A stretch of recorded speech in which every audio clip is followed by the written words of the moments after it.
Біз Мұнайшы ауылының экологиялық жағдайын зерттеуіміздің ауылдың батыс бөлігінен бастадық. Сол аймақта тұрмыстық қалдықтардың көп жиналғанын байқадық. Батыс бөлігінде жерге тасталған пластикалық бөтелкелер мен полиэтилен пакеттер өте көп екен. Бұл қоқыстар желмен ұшып ауылдың айналасына тарап жатыр. Кейін біз ауылдың шығыс бөлігінде барып жағдайды бақыладық. Ол жақта балалар ойын алаңының ластанғанын көрдік. Дәл солай балалар ойнайтын алаңда түрлі қалдықтар шашылып жатқанын көріп, біз сол жерді тазалап шықтық. Тазалық жұмысы кезінде ауылдың тазалық қызметкерімен әңгімелестік.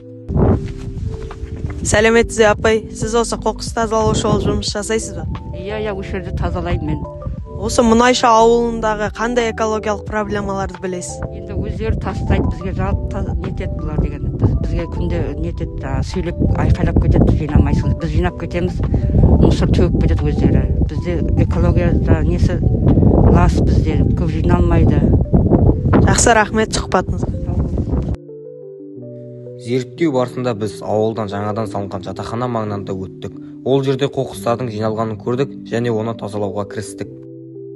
Жалпы алғанда Мұнайшы ауылында экологиялық мәселелер бар екені анықталды. Қалдықтардың дұрыс жиналмауы, құбыр жүйесінің ақауы және тұрғындардың табиғатты қорғауға немқұрайлы қарауы басты проблемалар.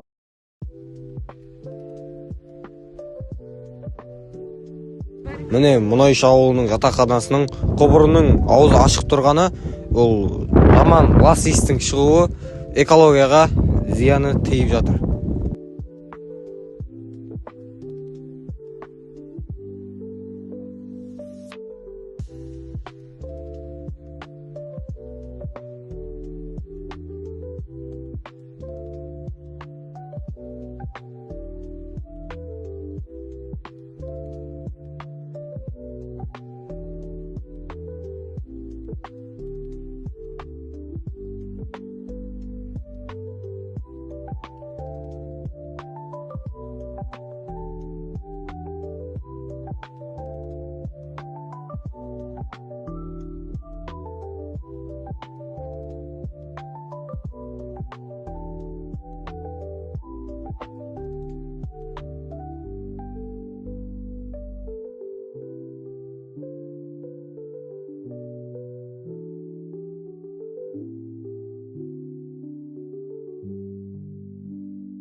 Қорытындылай келе, Мұнайшы ауылының экологиялық проблемаларының негізгі себептері тұрмыстық және өндірістік қалдықтардың дұрыс жиналмауы, полигондардың жетіспеушілігі, экологиялық мәдениеттің төмендігі және табиғатты қорғау шараларының жеткіліксіздігі болып табылады. Бұл мәселені шешу үшін ауылда экологиялық ағарту жұмыстарын жүргізіп, қоқысты бөлек жинау жүйесін енгізу, тазалық акцияларын жиі ұйымдастыру және өндіріс орындарының экологиялық талаптарға сай жұмысын қадағалауға қажет.